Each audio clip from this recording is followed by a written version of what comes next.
Utkal ରଙ୍ଗମଞ୍ଚର stage ଆଜି ପଡ଼ିଗଲା ଆରିପଦା high school ପଡ଼ିଆ। ଉତ୍କଳ ରଙ୍ଗମଞ୍ଚର ଭୂମି ପୂଜା ଆଜି ଆରମ୍ଭ ହେଲା। ଏଠି ଆଜି ଆମର ଭୂମି ପୂଜା ହେଉଛି ଆରିପଦା ହାଇସ୍କୁଲ ପଡ଼ିଆରେ। ଆସନ୍ତାକାଲି ଉତ୍କଳ ରଙ୍ଗମଞ୍ଚ ତାର ଯାତ୍ରା କରିବାକୁ ଯାଉଛି। ଆମର ଯାତ୍ରା ଗାଡ଼ି ବି ଆସି ଏଠି ପହଞ୍ଚିଗଲାଣି।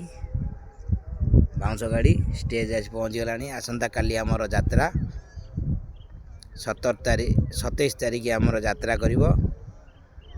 ଆମର ଭୂମି ପୂଜା ହେଉଛି ଆରିପଦା ହାଇସ୍କୁଲ ପଡ଼ିଆ ଉତ୍କଳ ରଙ୍ଗମଞ୍ଚ। ଆପଣମାନେ ଦେଖିବାକୁ ଚାହିଁବେ ଆସନ୍ତାକାଲି ଆସି ପହଞ୍ଚିଯିବେ ଆରିପଦା ହାଇସ୍କୁଲ ପଡ଼ିଆରେ। ଉତ୍କଳ ରଙ୍ଗମଞ୍ଚ ତାର ମଞ୍ଚସ୍ଥ କରିବ, କାଲି ଆରମ୍ଭ କରିବାକୁ ଯାଉଛି ଯାତ୍ରା। ଏଠି ଆମର ଭୂମି ପୂଜା ହେଉଛି। ପଡ଼ିଆଟା ଦେଖନ୍ତୁ।